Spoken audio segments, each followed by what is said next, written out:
اللهم صل وسلم وبارك على سيدنا محمد وعلى آل سيدنا محمد.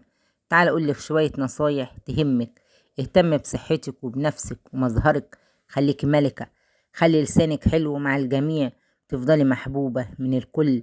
اكسبي جوزك بحبك وحنانك وخوفك عليه. خليك الصدر الحنين اللي بيلجأ ليه.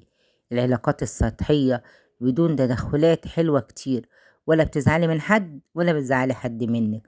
سرك وحياتك الشخصية احتفظي بيهم لنفسك، علشان انتي ما تعرفيش اللي قدامك هيقدر يصون سرك ويحافظ عليه، ولا وقت غضبك وغضبه هيعمل مشكلة. ما تشتكيش من زوجك لحماتك، عمرها ما هتيجي على ابنها علشان ترضيكي. خصوصيات بيتك ما تتحكيش لحد. غرفة نومك ما يدخلهاش حد غيرك انتي وجوزك.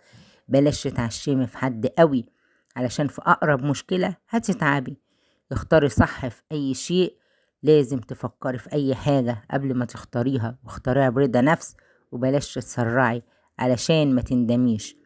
ولادك ربيهم على الحلال والحرام قبل ما تربيهم، ده عيب وده ما ينفعش وده ما يصحش. عرفيهم الأصول والاحترام، هيشرفوكي في كل مكان. خلي كل مكان في بيتك ليه حدود، بمعنى يعني لما تجيلك ضيفة ما ينفعش تدخل تفتح في الدواليب والمطبخ وتشوفك طبخة ايه وعاملة ايه، ده ما ينفعش. وما ينفعش اروح عند حد اعمل الحاجات اللي بتضايقني لما يجي يعملها ببيتي. كل بيت له احترامه. خلي دايما صوتك واطي وبلاش تعليه. لما يكون صوتك واطي بتكوني حلوة كده وكيوت، فهماني طبعا. كلامي ده للبنات. بلاش التعامل مع صاحبتك بالشتيمة وبألفاظ مش كويسة، لأن هترد اللي انت بتعمليه بألفاظ وغلط أكبر. جارتكم الحشرية سمعت عنكم زعيق امبارح وعاوزة تعرف ايه السبب وسألتك. قوليلها البيوت أسرار يا طنط. بلاش الضحكة اللي بتلم علينا الشارع. أخداني الحق حرفة بحلو اللسان.